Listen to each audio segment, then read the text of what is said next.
কিছু বাচ্চা কাচ্চা ছেলে পেলে।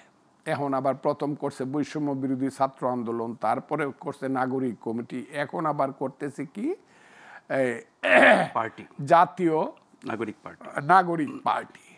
সাংঘাতিক কাজ করে ফেলছে। 5ই আগস্টে 1 মাসেই আল্লাহর ফেরেস্তা হয়ে গেছে যারা সব, সমস্ত শক্তির অধিকারী, পিছনে আর ফিরে তাকায় না। যখন যা বলতেছে, মনে যা আসতেছে তা বলতেছে, মন যা চাচ্ছে তা করতেছে। এবং তাদের কথায় বার্তায় ওই ইলেকশন হাসিনার ফাঁসি হওয়া পর্যন্ত যদি ইলেকশনের কথা মুখেই আনা যাবে না। একজনে আমাদেরকে সাবধান করতেছে, এর আগে আরেকজনে বলছে যারা নির্বাচন চায় তারা হলো ভারতের দালাল এবং দেশদ্রোহী। এটা নাসিরুদ্দিন, জনাব নাসিরুদ্দিন পাটোয়া, ওনার কথাবার্তা এখন অমৃতবাণী আর এখন শুনি না। তারপরে সর্বশেষ যাকে নেতা বানানো হইলো 26 বছরের আমার সন্তান, তার নাম বোধহয় নাহিদ, ও আবার বইলা ফেললো না এখন যে পরিবেশ পরিস্থিতি আছে আইন শৃঙ্খলার, এইবার ইলেকশনটা হওয়া ঠিক হবে না। সেই যে বাচ্চাদেরকে খাওয়ানো, না খাইতে চাইলে মার যে কত কষ্ট হয়, বাবা খাও একটু একটু খাও, না না আমি মিষ্টি দিয়ে ভাত খাবো না, কি দিয়ে খাইবা, লবণ দিয়ে খাবো, না না আমার লবণ ভালো লাগে না, হ্যাঁ আমি রসগোল্লা খাবো।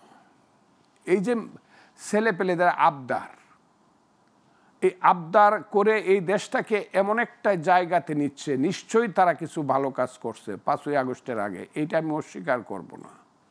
তাদের সাহসিকতা ছিল, সব কিছুই ছিল, কিন্তু তাদের পিছনে একটা কালো শক্তি কাজ করছে। ওই কালো শক্তি যাদেরকে তারা বলছে ভ্যানগার্ড, এই কালো শক্তিতে তারা শক্তিমান হয়ে কাজ করার কারণে এখন নিজেরা আর কোনো সিদ্ধান্ত নিতে পারতেছে না।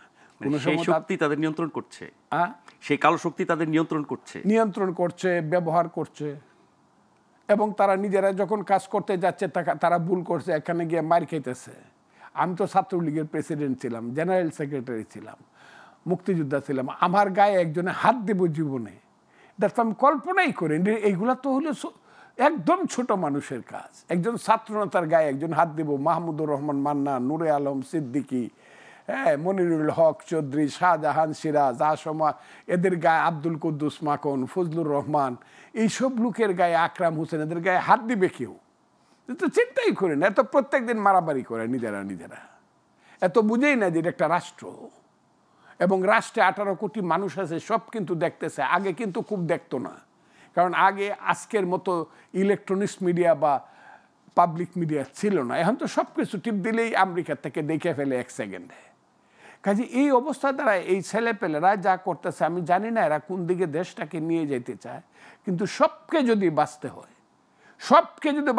সব কিছুকে যদি বাঁচাইতে হয়, আমি শুধু ছেলেপেলেদেরকে তো বলবই, আমি ইউনূস সাহেবকে হাত জোর করে অনুরোধ করব, আপনি কিন্তু একজন মহান ব্যক্তি, আপনি নোবেল লরিয়েট, বাঙালি মুসলমানের ছেলে, আপনি আমাদেরকে গৌরবান্বিত করছেন। এমন জায়গাতে যায়েন না যে ইতিহাসের কালো অধ্যায়ে আপনার নামটা লেখা হয়।